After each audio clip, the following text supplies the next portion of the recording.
እንደዚህ ንጽጽር ሰርቶ ነገር ነውና እሱ ስላልገባኝ ነው። ኦኬ ልቀጥል። እሱን አብራራ። ከዘይት ጋር ነው ዋና ያያይዘው። እሺ በጣም ጥሩ በጣም ጥሩ።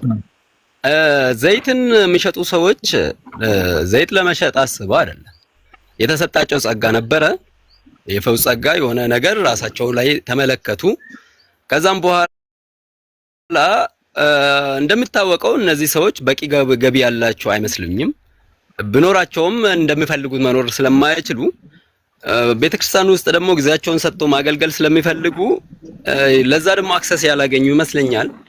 ለዛ ይወጡና የተሰጣቸውን ጸጋ ልክ መጽሐፍ ደክሜ ጥሬ ግሬ ሰራው የሚለው ሰውዬ እንደሚሸጠው ዕውቀቱን በነገራችን ላይ መጽሐፍ ቅዱስን አንብቦ ሰው በራሱ መረዳት አይደለም የሚረዳው፣ መንፈስ ቅዱስ ነው የሚያስረዳው።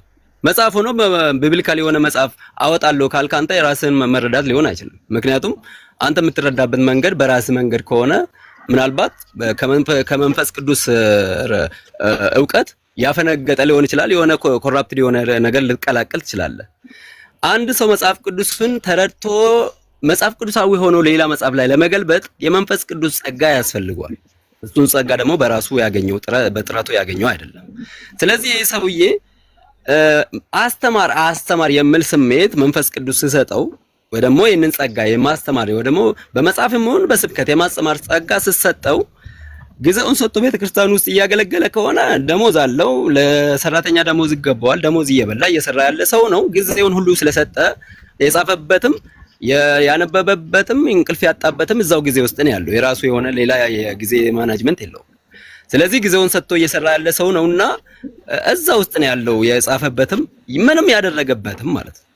ይሄንን ያገኘውን መረዳትን ደግሞ ሄዶ ለቤተክርስቲያን ሆኖ ሰውየው ለቤተክርስቲያን ገቢ እንደሆነ ሁሉ የራሱ የሆነው የመንፈሳዊ ዕውቀት ሁሉ የቤተክርስቲያን ገቢ ስለሆነ እኔ ሰውየው በነፃ ይውጣ ወይ ደግሞ ማበረታቻ አያገኝ ወይ ደግሞ ሌላ መጽሐፍ እንዲጽፍ አይበረታታ አይደለም ያልኩት።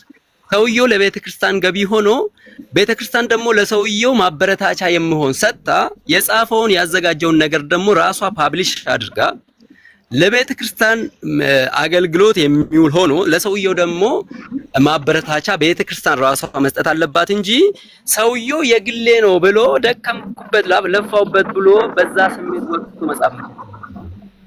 ቴዎሎጂም እንደዛው ቴዎሎጂ እናስተምራለን የሚሉ ሰዎች የቤተክርስቲያን ገቢ ናቸው፣ ራሳቸው የራሳቸው አይደሉም። ስለዚህ ቤተክርስቲያን ስር ከገቡ በኋላ ለነዛ ሰዎች በቂ ደሞዝ ተከፍሏቸው ሌሎች ሰዎች በብዛት እንዲሰለጥኑ ማድረግ አለባቸው። ቤተክርስቲያን ውስጥ ያሉ እናቶችም ሆኑ ወጣቶች፣ ዘማሪዎች በነፃ የሚሰለጥኑበትን አግባብ ቤተክርስቲያን መፍጠር አለባት። ለምሳሌ እኔ አሁን ለምሳሌ እንደ እንትን በሰጣችሁ ምን ቢሆን እላለሁ መሰላችሁ? ለምሳሌ ቴዎሎጂ በእውቀቱ የበለጸጉ ሰዎች 20 ሰው ይሆናሉ እንበል፣ እንደ ኢትዮጵያ እንደ ሀገራችን መጽሐፉን እንትን በቃ ቤዝ ያደረጉ ሰዎች 20 ሰው ይሆናሉ እንበል። እነዚህ ሰዎች ሴንተር ላይ አዲስ አበባ ላይ አሉ እንበል። እነዚህን ሰዎች በካውንስል ደረጃም ይሁን ቤተክርስቲያን በአንድነት ኢትዮጵያ ውስጥ ያሉ ቤተክርስቲያናት አብያተ ክርስቲያናት አንድ ላይ ሆነው ሁሉም ክርስቲያን የተባለ ኦርቶዶክስንም ይጨምራል የቴዎሎጂ ስለምታስተምር።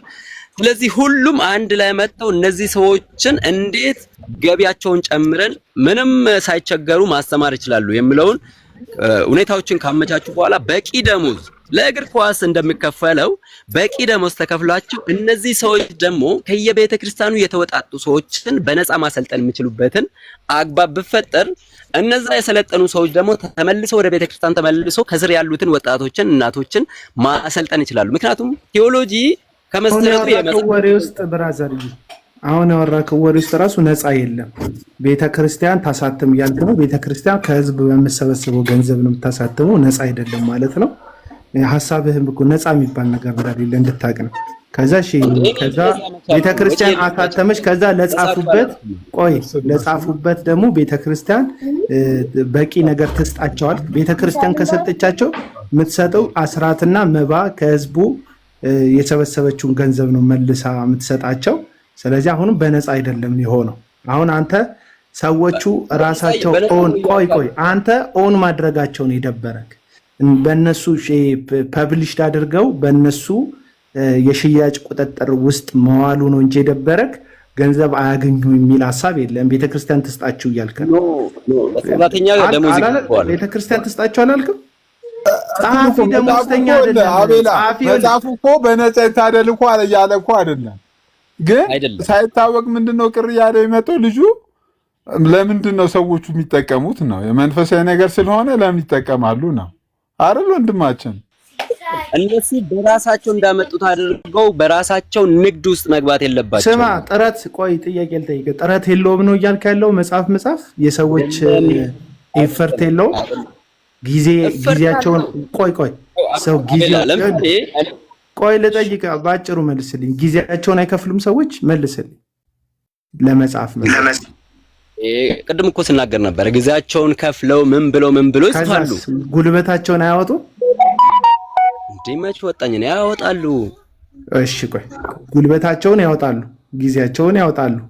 ከዛ በኋላ ደግሞ የተማሩበትም እድሜያቸውን ያጠፉበት ነው። ለምሳሌ ቴዎሎጂ የሚማር ሰው ቢያንስ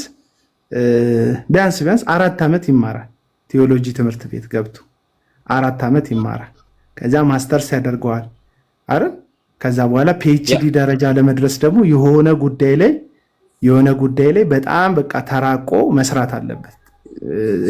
ጥናታዊ ጽሑፉን ማቅረብ አለበት። እኔ ማለት አቤላ ለሱ እኮ ምን አለ መሰለ፣ ቤተክርስቲያን ከሱ መጽሐፉን ትቀበለውና ቤተክርስቲያን የተወሰነ ድጋፍ ታርግለት፣ የተወሰነ ገንዘብ አሁንም እንደሱ ድጋፍ ካደረገችለትም ነፃ መሆኑ ቀርቷል። ነፃ አይደለም ማለት እኮ ነው አይደለም።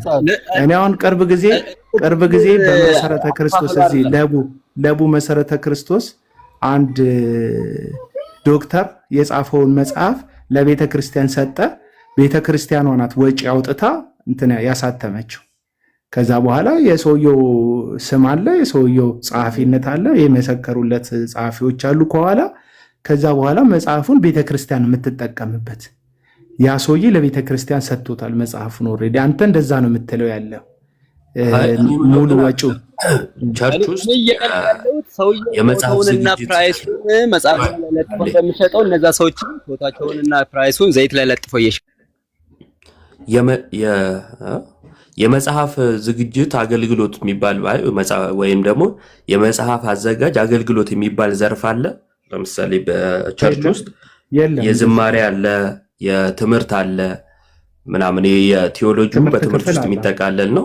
ስለዚህ ቴዎሎጂ ካስተማረ አስተማሪ ነው፣ ደሞዝ ይከፈለዋል። ከዘመረ ለዘመረበት አገልጋይ ነው፣ እንደ አገልጋይ ይከፈለዋል። ግን ትምህርት መጽሐፍ አዘጋጅ የሚባል የአገልግሎት ዘርፍ ከሌለ ሰውየው በራሱ ተነሳሽነት ነው የሚያደርገው ማለት ነው። በራሱ ተነሳሽነት ሲያደርግ ደግሞ የሚከፍለው ዋጋ አለ፣ በገንዘብም በጊዜም ብዙ ማለት ነው። ስለዚህ ለከፈለው ዋጋ ተመጣጣኝ የሆነ ነገር ማግኘት አለበት ከሰራው ስራ ማለት ነው።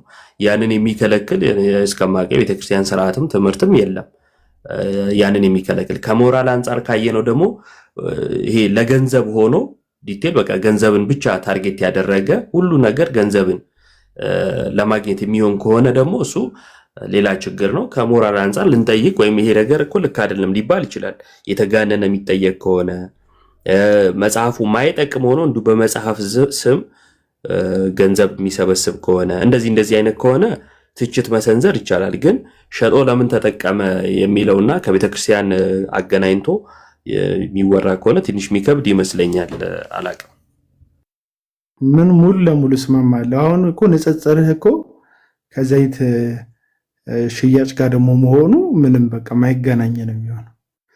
በሆነች ቡትሌ መለኪያ ነገር የሆነ ዘይት ከተ ከዛ ፎቶውን ስቲከር አስለጥፈ ከዛ በኋላ የምትሸጥበት አጀንዳ ራሱ ይህንን የነካ ይህን ያደረገ በረከት ይገባለታል፣ እርግማን ይሰበርለታል፣ ፈውስ ይሆንለታል ብለህ በእግዚአብሔር ስም ይሄ ዘይት ፈዋሽ ነው አይነት ብለህ የምትሸጠው ዘይትና ከዛ ጊዜን ወስደ ከልጆች ከቤተሰብ ከራስም ላይ ፕላን ይኖራል የህይወት ከዛ ሁሉ ላይ ቀንሰ ቤትህን ዘግተ ሰው ሁሉ ሲጫወት የራሱን ላይፍ ሲያሳልፍ ቤትህን ዘግተ እዛ ከቤተ ክርስቲያን ትምህርት ጋር ማይጋጭ ብለ ጤነኛ ትምህርት ለማምጣት ታግለ እዛ የአባቶችን መጽሐፍ ምናምን አጣቅሰ ከዛ ከታሪክ ጋር ለመጣላት ታሪክን ያሰናሰነ ነገር አዘጋጅተ ለመጽሐፍ ቅዱስ ታማኝ ለመሆን ተጠንቀቀ ብዙ ነገር አድርገ የጻፍከው መጽሐፍ ተመጣጣኝ ዋጋ ቢከፍልህ እኔ ኃጢአት ነው ነውር ነው አመጽ ነው የሚል ከዘይት ሽያጭ ጋር ልታገናኝ የቻልክበት ድፍረት እንትና አለ። ይሄ እኮ ጠዋት ተመርቶ ከሰዓት መርካቶ እኮ አይደለም። ጠዋት መርካቶ ከሰዓት ፎቶ ተለጥፎ እንትና ቤት ነው ገባ።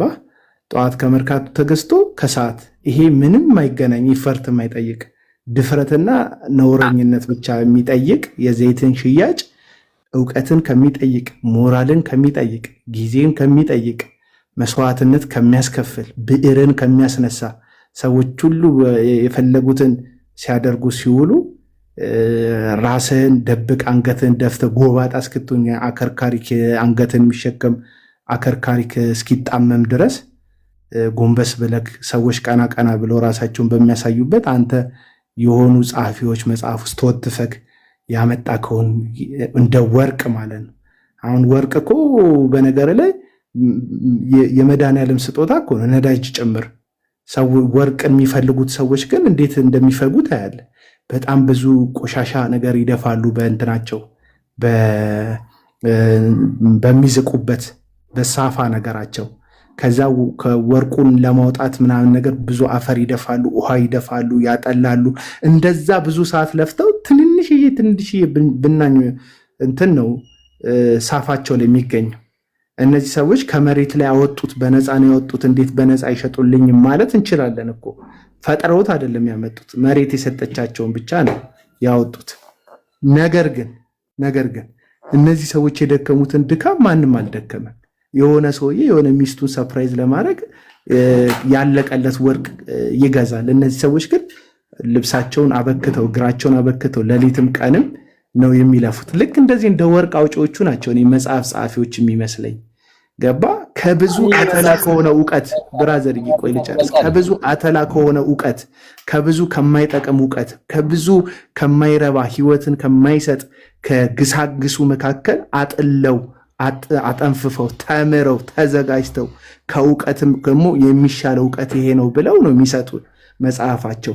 በጣም በቃ ትውልድ ቢያነብ አንባቢ ትውልድና የማያነብ ትውልድ እኮ ያስታውቃል እኮ። ህይወቱ ያስታውቃል፣ ንግግር ያስታውቃል፣ በቃ ላይፍ ስታይል ምናምን በደንብ ያስታውቃል የሚያነብና የማያነብ መካከል። እና ይህንን የሚያክል የሰው ህይወት የሚቀይር አይደለም መንፈሳዊ መጽሐፍ ልቦለድ እኮ ሰውን ይቀይራል እኮ። የህይወት አድማስህን በካራክተሮች ውስጥ አያለ። እንዴት ካራክተር እንዴት ፓወርፉል እንደሆነ ሰሞኑን በኮሜዲያን ያሲኖ ትወና ውስጥ አይተናል። ለብቻው ነው በቃ ቤተ መንግስት ሰላማዊ ሰልፍ ይወጣል። የኑሮ ውድነቱን ሰው ለመለወጥ የሚያደርገውን መንተፋተፍ ምናምን ያሳየው። ድንጋይ ውርወራ የለውም፣ መንግስትን ማጣጣል የለውም፣ ፖለቲካ የለውም። ግን ብሶትን፣ ህመምን ጮኋል። አየህ ትወና እንኳን በዚህን ያክል ደረጃ የሰውን ማንነት ይገልጣል። ደራሲዎች የበለጠ ክብር ይገባቸዋል። የሚጽፉ ሰዎች በጣም ክብር ይገባቸዋል። እንደውም ብንችል ከዚህም የበለጠ ብናነብላቸው ብናውቅላቸው ደስ ይለኛል ባይነኝ። እኔ ባታወዳደረው ደስ ይለኛል። ወረቀትና ምናምን አንስተው ከሚሸጡ የተልከሰከሱ ህሊናቸውን ከሸጡ ሰዎች ጋር ማለት ነው። እሱም ብቻ ተወውና በነፃ እንዴት እናደርገው ካልክ ኤለን መስክ ከደጎመን ከዛ ለጸሐፊዎቹ ሳይሸጡት ኤለን መስክ ገንዘብ የሚከፍላቸው ከሆነ ቢልጌት ተሸፈነ ወጫቸውን። አቤላዬ እኔ እኮ ለማነጻጸርም አይደለም። እኔ አቤላ ከስራ እኮ ራሱ እኮ በጣም ከባዱ ስራ እኮ መጽሐፍ እኮ ነው። በትክክል 5 ገጽና 10 ገጽ መጽሐፍ ራሱ እኮ ሰውን እንዴት እንደሚያስነጥሰው እኮ እኔ አድካሚ አይደለም እያልኩ አይደለም። እነዚህ ሰዎች ከነ ዕውቀታቸው የራሳቸው አይደለም። ለምሳሌ እኔ እኮ ቬተርነሪ ሜዲሲን ነው ያጠናሁት። ቬተርነሪ ሜዲሲንን ተምሬ ነው ያገኘሁት። በነፃ አልሰጥም፣ ምክንያቱም ዓለማዊ ዕውቀት ነው። ገብቷል አይደለ? እኔ እያልኩ ያለሁት መንፈሳዊ ዕውቀት ነው። መጽሐፍ ቅዱስ ቃል ዕውቀት የሁሉም ጸጋ ስጦታዎች ፓኬጅ ነው፣ ቱባ ነው። ቀላል አይደለም። የፈውስም ጸጋ፣ የኢንታንግስ ማውራትም ጸጋ፣ ኤቭሪ ጸጋ ከዛ ውስጥ የወጣ ነው። ይሄ ነገር ደግሞ በነፃ ነው ያገኘ ነው። ሐዋርያት በሳንቲም በገንዘብ አልሰጡንም። ጌታችን ኢየሱስ ክርስቶስ በሳንቲም አልሸጠልንም። ስለዚህ በነፃ ያገኘውን ነገር ወደ ቢዝነስ መለወጥ መቻል የለብንም። ከቻለን ለቤተክርስቲያን ሰጥተን ቤተክርስቲያን ከቻለች ለኛ ድጎማ ማድረግ አለባት እንደ ልጁ አድርጋ። ካለበለዛ ደግሞ ቤተክርስቲያን ያንን ነገር እንዴት ዱፕሊኬት ማድረግ እንዳለባት ሁሉም እኔ አሁን በአንድ ቀን የሚሰራ ነገር አይደለም ይሄ ነገር።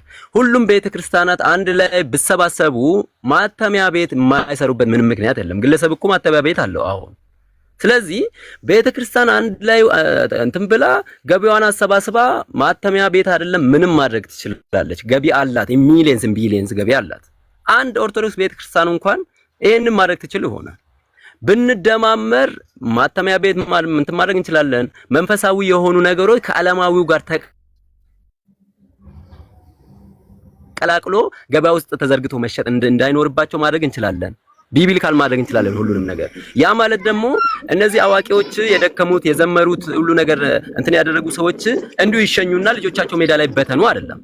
ይሄንንም ቤተክርስቲያን አካውንት ውስጥ አድርጋ እነዛ ሰዎች በቂ የሆነ ነገር ማግኘት አለባቸው ነው እንጂ ሰዎቹ በቃ በነፃ ስላገኙ ግዛቸውን ሙሉ ጊዜያቸውን ሰጥተው በነፃ ቤተክርስቲያን ውስጥ ይሙቱ እያልኩ አይደለም። ሲጀመር እኮ ሙሉ ጊዜውን የሰጠ ሰው ከሆነ እኮ ደሞዝ አለው ቤተክርስቲያን ውስጥ ሙሉ ጊዜውን እኮ በቃ ለዚህ ነው የምትጠቀመው። ሌላ ሙሉ ጊዜ እኮ እየሰበከ አይደለም 24 ሰዓት የሚቆየው ወይ ደግሞ እያስተማረ አይደለም 24 ሰዓት የሚቆየው። ጸሐፊዎች ሁሉም ሙሉ ጊዜ አገልጋይ አይደሉም ወንድም ማለት እኔ ብዙ ጸሐፊ እንደውም ቸርች ውስጥ ተቀጥሮ የሚሰራ አይደለም። በጣም ጥሩ። ሙሉ ጊዜ ያልሆኑ ሰዎች ደግሞ ያንኑ ዕውቀት ለቤተክርስቲያን ይሰጡና ቤተክርስቲያን ደግሞ ለነሱ ድጎማ ማድረግ አለባት። ድጎማ ማግኘት አለባቸው። በቂ ድጎማ ያው ለምን ትደጉማለች? በሐሳብ ለምን አጸና? በቃ በነፃ የተሰጣቸው ቤተክርስቲያን ድጎማ ያስፈልግ በነፃ ተስጣቸው የሚለው አቋም ላይ ለምን አጸና ማለት ነው?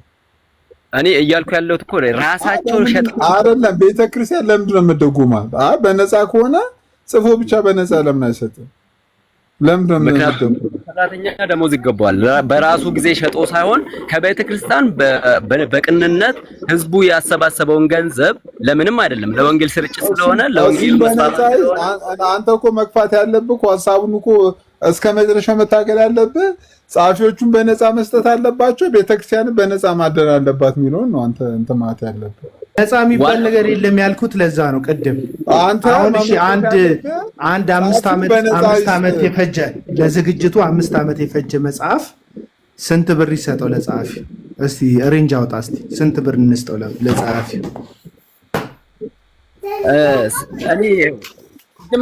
ሬንጅ አውጣ። ኖርማል ሆነ ቤተሰብ ያለው ልጆች አሉት 5 ዓመት ፈጀበት። እሺ 5 ዓመት ፈጀበት። ብዙ መጽሐፍቶች ገዝቷል። ያን መጽሐፍ ብዙ መጽሐፎች ገዝቷል። ሪፈረንስ ማለት ብዙ ማጣቀሻዎች አሉት መጽሐፉ ላይ። እዛ ታሪክ አንብቧል። ወደኋላ ዞሮ የቤተ ክርስቲያንን ታሪክ ትምህርቶችን አጥንቷል ምናምን። ለሆነ ፍልስፍና ወይም ለሆነ ለተነሳ ኑፋቄ መልስ ሰጥቷል።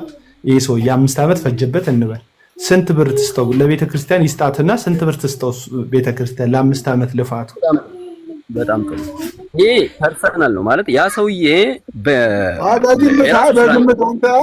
የግምት ቁጥርን አስቀምጥ። ምን ትስጠው እኮ ቁጥሩን እኮ ለማስቀመጥ ነው እኔ እያልኩ ያለሁት። አሁን ያ ሰውዬ በቂ ስራ ያለው የራሱን ስራ እየሰራ ልክ እንደ ነው ማለት ነው። የራሱን ስራ እየሰራ የሚያገለግል ከሆነ የሰውየው ችግርና ላይፍ ስታተሱ ታይቶ ድጎማ ታደርጋለህ። ኢቭን ቴክ አዌይ ማድረግ እኮ ትችላለች ቤተክርስቲያን ራሱን ሰውየውን ሙሉ በሙሉ የራሱ አድርጋ መቀለብ ትችላለች ከነልጆቹ ማለት ነው። ግን ያ ሰውዬ በቁጭት በቃ ለእግዚአብሔር ቤት ለቤተክርስቲያን ላለው ቁጭት ከስራው ቀንሶ በቃ በቂ ኑሮ ያለው ግን ከስራው ቀንሶ በቁጭት ለእግዚአብሔር ቤት ቅንዓት የሆነ የጻፈው ምንም ሳይደረግለት ሊቀር ይችላል። ሰውየውም ላይ ጠይቅ ይችላል። እንደዚህ የሚያደርጉም አሉ። መጽሐፍን ጽፎ ለቤተክርስቲያን በነፃ የሚሰጡ መዝሙርን በነፃ የሚሰጡ አሉ። እግዚአብሔር ይባርካቸው። ግን ሰውየው በጣም ችግር ውስጥ ያለ ሰው ግን በቁጭት ደግሞ ስራውን ለመስራት የተነሳሳ ሰው ከሆነ ያ ሰውዬ ጫር ያደረገውን ሄዶ ለቤተክርስቲያን አሳይቶ ቤተክርስቲያን ደግሞ የጻፈው ጽሑፍ በጣም ጥሩ ገንቢ ከሆነ ቤተክርስቲያን ራሷ ማሳተም ትችላለች። ሰውየው ምንም ብዙ ድካም ላይጠበቅበት ይችላል፣ ወጪ ላይጠበቅበት ይችላል። ቤተክርስቲያን ኦውን ታደርገዋለች። ሰውየው ለቤተክርስቲያን ያበረከተው ነገር እውቅና ይሰጠዋል። ድጋፍ የሚያስፈልገው ሰው ከሆነ ድጋፍ ይሰጠዋል። ህዝቡ ነው የሚያደርግለት ድጋፍ በፍቅር። እሱ ወጥቶ እቺን ጻፍኩኝ ግዙኝ ብሎ ሳይሆን እንደ ዘይት ሻጮቹ ቤተክርስቲያን ራሷ ቤተክርስቲያን ማለት ህዝቡ ነው። ህዝቡ በራሱ ጊዜ በቃ የሰውዬ እንደዚህ ነው ስለዚህ እንደዚህ እናደርግለት ብሎ በራሱ ፍቅር ማድረግ ይችላል። በጣም አንገብጋቢ ጉዳይ ከሆነ ደግሞ ሰውየውን ራሱ ሙሉ በሙሉ መውሰድ ይችላል ቤተክርስቲያን። ልጆቹን ማሳደግ ልክ ሌሎችም በደሞዝ እንደምታሳድገው ማለት ነው። ይሄ ፐርሰናል ነው። ይሄ ነው ብለን እንደ መንግስት ሰራተኛ እንትን እስኬል አውጥተን ምን እናስቀምጠው ነገር የለም። ስለዚህ እኔ እያልኩ ያለሁት ሰዎቹ ለቤተክርስቲያን ገቢ መሆን አለባቸው። አሁን የወጡ ሰዎች አሉ፣ አዋቂዎች አሉ፣ የመንፈስ ቅዱስ የመጽሐፍ ቅዱስ ዕውቀት ያላቸው የወጡ ዕውቀታቸውን ይዘው የወጡ ወጡ ደግሞ ኮሌጅ ውስጥ የሆነ ቦታ ውስጥ ገብተው እየሸጡልን ያለው ኢቭን ቤተክርስቲያን ራሷ የራሷን ንብረት መልሳ እየገዛች ነው ያለችው። ብር እየከፈለች ሰዎችን እየላከች እያስተማረች ነው ያለችው። የራሷን የቤቷን ንብረት መልሳ እየገዛች ነው ያለችው። ሰዎቹ ቤተክርስቲያን ስር መግባት አለባቸው። that means ክርስቶስ ስር መግባት አለባቸው። ከዛስ ለኑሯቸው የሚያስፈልገውን ነገር ከቤተክርስቲያን ማግኘት አለባቸው። ሌዊ ለህዝቡ ሌዊ የተሰበሰበውን እንደሚበላ ሁሉ ሰዎቹ ደግሞ ላበረከቱት ነገር ከቤተክርስቲያኑ መቀበል ያለባቸው እንጂ ለራሳቸው ካደረጉ በኋላ ለቤተክርስቲያን መልሶ መሸጥ የለባቸውም። ኢንዲቪጁዋል መሆን የለበትም ነው።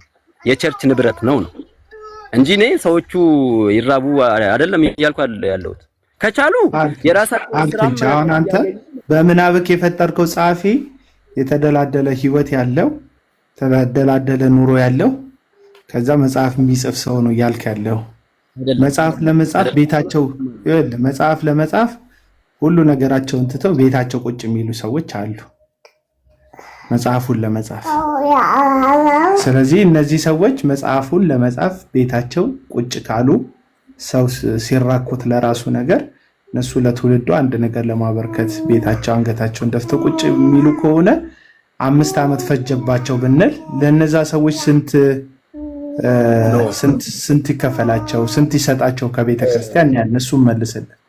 ለ5 ዓመት ብቻ እኮ አቤላ እኮ በጣም እኮ ዘግናኝነቱ ወንድሜ በጣም አንተ አሁን በነፃ ቴዎሎጂ ኮሌጅ ውስጥስ ማስከፈላቸው ትክክል ነው ብለህ ታስባለህ? ቴዎሎጂ ኮሌጅ እሺ ከመጀመሪያው ጥያቄ ልጅ እኔ 5 ዓመት ሙሉ የቤተ ክርስቲያን ደሞዝ ሳይኖረው የራሱ ገቢ ሳይኖረው 5 ዓመት ሙሉ ቤት ውስጥ ተከናንቦ ተቀምጦ ጽፋለሁ የሚል ሰውዬ ጤነኛ አይመስለኝም። ምክንያቱም ጥረ ግራ አንተ ነህ ጤነኛ ነው። ሰውዬ የምጽፈው አንተ ነህ ጤነኛ ነው። መጽሐፉን ሽጦ እየሰራ ነው። ስራው ጸሐፊነት ነው። መጽሐፍ ሽጦ የሚገባውን እየኖረ ነው ሰውዬ። አንተ አሁን ሰውዬ መጽሐፍ ሽጦ በመኖሩ ወንጀል ነው ኃጢአት ነው እያልክ ነው አንተ። ለምንድን ነው ይሄን ደግሞ የምትለው? ለምንድን ነው ይሄን የምትለው? መጽሐፍ ሲጻፍ ማቴዎስ ወንጌልን አይደለም የሚገለብጡት ወይም ሉቃስ ወይ ኢሳይያስ መጽሐፍን አይደለም የሚገለብጡት። መነሻቸው መጽሐፍ ቅዱስ ሐሳብ ቢሆንም ለምሳሌ የዚህ ዘመን ጸሐፊዎች የዛሬ 1500 ዓመት በፊት የነበሩ ሰዎች 1500 ምናምን ዓመት በፊት የነበሩ ሰዎችን አይነት ችግር አይደለም ያለብን። አሁን ላይ ዘመን የወለደው ችግር አለ። ለዚህ ችግር የሚሆን መፍትሄ ከጥናታዊ ጽሑፋቸው በእግዚአብሔር ቃል መሰረት ያደረገ መልስ ለትውልዱ ይሰጣሉ። እነዚህ ሰዎች መድኃኒቶች ናቸው። ጸሐፊዎች መርዘዎችም ናቸው፣ መድኃኒቶችም ናቸው። ጤነኛውን ትምህርት የሚያመጡ መድኃኒት የሚሆኑ ሰዎች አሉ። ደግሞ መርዛማ ከመጽሐፍ ቅዱስ ዕውቀትና ከቤተ ክርስቲያን ትምህርት ውጭ የሚያመጣው ትምህርት የሚያመጡ ደግሞ መርዛሞች ናቸው። ስለዚህ ጤናሞቹ ላይ እናወራና እነዚህ ጤናማ ጸሐፊዎች ለዘመኑ መድኃኒቶች ናቸው። ለተሰበረ የትውልድ ልብና አእምሮ ጠገን ናቸው። ለአንካሳው እግር ናቸው። ለአስተሳሰብ አንካሳው ማለት ነው። ስለዚህ እነዚህን ሰዎች ስራ እየሰሩ አይደለም፣ ወይም ደግሞ የእነሱ ኢፈርት የለበትም። ዝም ብሎ ነው እየቀዱ የሚያመጡት። በቃ ዝም ብሎ ነው፣ ጭንቀት አያስፈልገውም። መጽሐፍ ቅዱስ ላይ ያለ ነገር ገልበጥ አድርገው ነው የሚያመጡት ብቻ የምትል ከሆነ በጣም ክቡሩን ስራና ውዱን ስራ ለማጠልሸት በቃ ቲክቶክ መግባት ብቻ ነው ያስፈለገ። በጣም ክቡር ስራ ነው፣ ውድ ስራ ነው። በጣም ከስራዎች ሁሉ አስቸጋሪ ስራ ነው። በዛ ላይ አንባቢ የሌለበት የኢትዮጵያ ምድር ላይ ጻፊ ራሱ እኮ እየጠፋ እኮ ነው። አቤላ እኮ ክርስቶስን ስራው እኔ መጽሐፍ ምናምን የሚጽፍ ሰው በጣም የሚያሳዝነኝ እውነቱን ለመናገር ለዚህ አንደርስታንድ ለማያደርገው ማህበረሰብ ገባ እንደዚህ ደግሞ መጥቶ በየገስቱ እንዴት ይሸጣል ምናምን እያለ ለሚያንኳስሰው ደግሞ ማህበረሰብ መጽሐፍም አያስፈልጋቸውም። እኔ እውነቱን ለመናገር በነገራችን ላይ ጻፊዎች የለፉት ቢዝነሱ ስለተቀዛቀዘ ነው። ይሄንን ታውቃላችሁ። ሁሉም ሰው ኢንተርኔት ላይ ስለሚውል አንባቢ ስለጠፋ ይኸውልህ ለቁጭት ለቤተ ክርስቲያን ቁጭት ቢሆን ኖሮ እኮ አንባቢ ኖረ አልኖረ ማፍሰስን አታቆምም አንተ ገብቷል። ለቤተ ክርስቲያን የምታደርገውን አስተዋጽኦ በየቀኑ እንዳውም እየተጋጋልክ ነው የምትቀጥለው። እንዳውም አንባቢ በሌለበት ጊዜ እንዴት ማንበብ ይችላሉ የሚለውን መጽሐፉን ዳይሬክሽኑን እንትኑን ቅመሙን ጨምረ መትጋት ያለብህ አሁን ነው። ግን ለምንድነው ኢንቴንሽኑ ቅድም ወንድሜ አቤላ እንዳለው 5 ዓመት ስራ ትቶ የምትቀመጠው ሰውዬ ለምንድነው 5 ዓመት የተቀመጠው? ካሳ የ5 ዓመቱን ካሳ በመጽሐፉ አገኛለሁ ብሎ ስለሚያስብ ነው እንጂ እንዴት ሰው ደግሞ ሳይኖረው ቁጭ ይላል? በ4 ሰዓት አይደለም የምንጽፈው፣ እናውቀዋለን እኮ ተምረንም እናውቃለን፣ አንብበንም አጥንተንም እናውቃለን። 24 ሰዓት አይደለም የምንጽፈው። 8 ሰዓት በቀን ውስጥ 8 ሰዓት መስራት ይችላል ጤነኛ አይምሮ ያለው ሰው። ከዛም በኋላ ደግሞ 2 ሰዓት 3 ሰዓት ደግሞ መጻፍ ይችላል። እጁ ከፈቀደለት 4 ሰዓት መጻፍ ይችላል። 8 ሰዓት ተኝቶ 4 ሰዓት መጻፍ ጽፎ 8 ሰዓት ደግሞ ስራውን መስራት ይችላል። ግን ያ ሰውዬ እጁን አጣጥፎ የተቀመጠው በጽሁፍ መልክ እኔ 8 ዓመት 10 ዓመት ቁጭ ብዬ የጻፍኩት መጽሐፍ ለማለት ካልሆነ በስተቀር ደሞዝ ቤተክርስቲያን ደሞዝ ማሰፍርለት ቀለብ ማሰፍርለት ሰውዬ መጽሐፍን እጽፋለሁ በሚል ሰበብ እጁንና እግሩን አጣጥፎ ከተቀመጠ ያ ሰው ጤነኛ አይደለም። ስራ እየሰራ መጽሐፍ ይችላል፣ ጳውሎስ እንደጻፈው እነ ጴጥሮስ እንደጻፉት። ግን አሁን ያ አይደለም። ቢዝነሱ እየተቀዛቀዘ ስለመጣ አሁን የመጽሐፉ እንትን እየተቀዛቀዘ ስለሆነ በነገራችን ላይ አልበም ማውጣት አሁን ዩቲዩብ ባይመጣ ኖሮ ህዝቡ ዩቲዩብ ላይ አዌር ባይሆን ኖሮ መዝሙርን ማውጣት ያቆሙ ሰዎች ነበሩ በሆነ ጊዜ ላይ ዩቲዩብ መክፈል ሳይጀምር በፊት። ምክንያቱም በመዝሙር መፈመስና መበልጸግ እየተለመደ ስለመጣ ብዙ ሰዎች በዛ ኢንቴንሽን ስለተነሱ ኢቭን መዝሙሬ ለምን ተዘመረ ብሎ እንኳን የሚቆጡ ሰዎች አሉ፣ የራሳቸው ንብረት እየመሰላቸው ማለት ነው። ስለዚህ ቢዝነሱ እየተቀዛቀዘ ሲመጣ ጻፊ እየጠፋ ይመጣል። አንባቢ ከሌለ ጻፊው ለምን ይለፋል? ኢንቴንሽኑ ቁጭት ካልሆነ፣ ኢንቴንሽኑ ቤተክርስቲያንን መመገብ ካልሆነ፣ ኢንቴንሽኑ ቢዝነስ ከሆነ አየሩን እያየ ነው የሚሰራው። ልክ ዘይት ሻጮችም እኮ በጋ ነው አይደለም የምሯሯጡት። ስለዚህ ያ መጽሐፍ ቅዱስን የጻፈው ሰውዬ ለቢዝነስ ካልሆነ ስራውን እየሰራ መጻፍ ይችላል። አንድ ሁለተኛ ራሱ የሚጽፈውን ነገር ለቤተክርስቲያን ሰጥቶ ቤተክርስቲያን ድጎማ ብትሰጠው ሰጠች፣ ካልሰጠች ደግሞ እንደገና ያንን ጽሁፍ ደግሞ ስራውን እየሰራ መቀጠል ይችላል።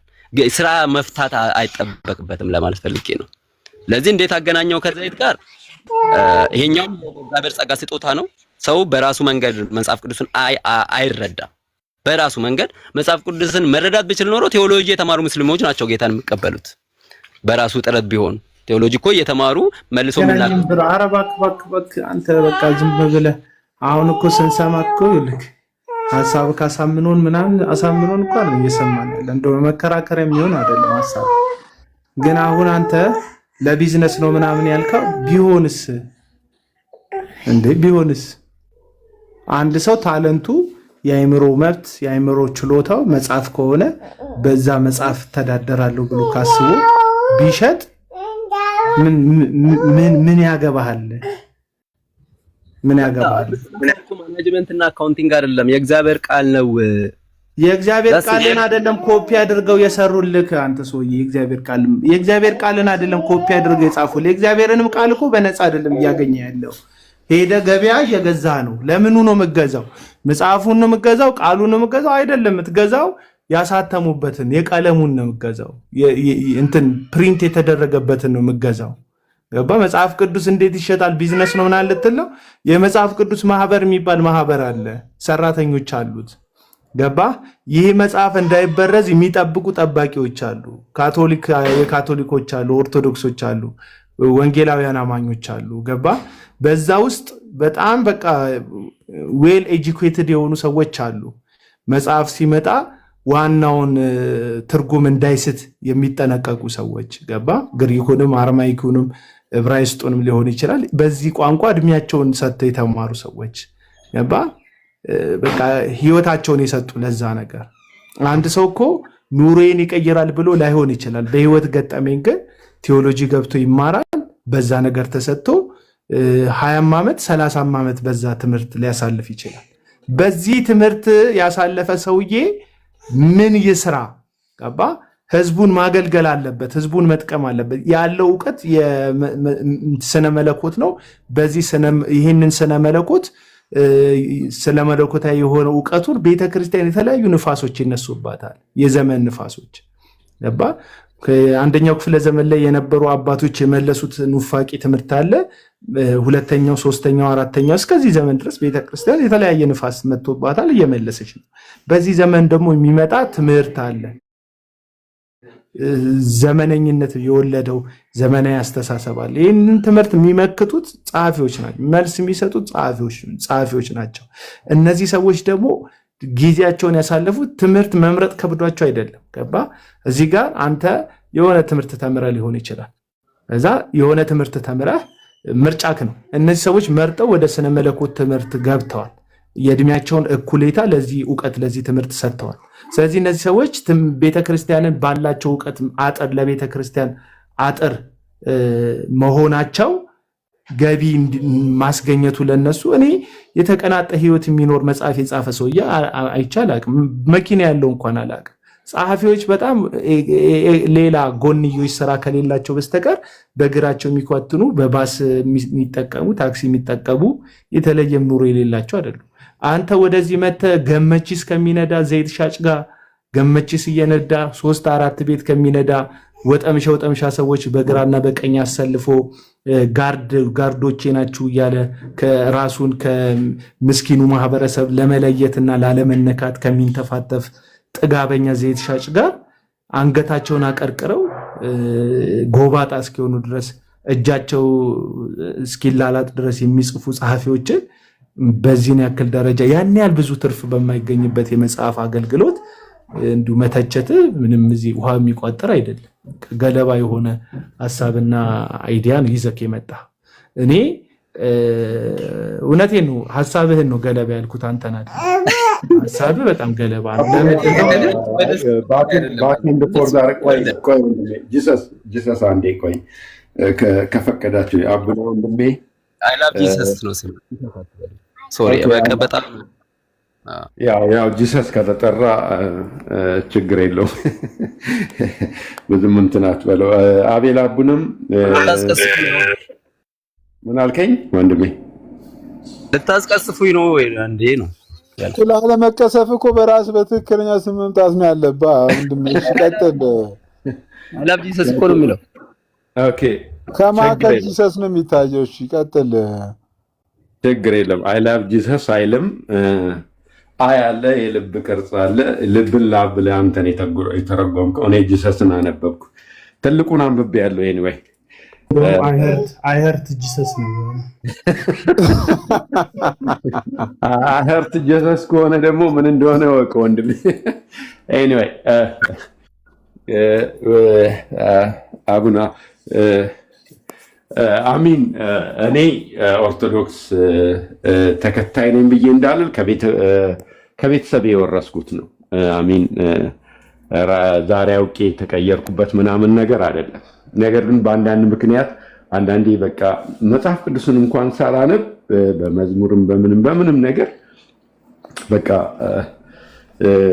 ለመፈተሽ እየሞከርኩ በነበርኩበት ሰዓት በዚህ በ2 ወር በ1 ወር ውስጥ የተከሰቱ ነገሮች ነበሩና ያንን ነገር ዝም ብዬ እየገባው በየቤታችሁ አደምጥ ነበር፣ ሁላችሁም ጋር ማለት ነው።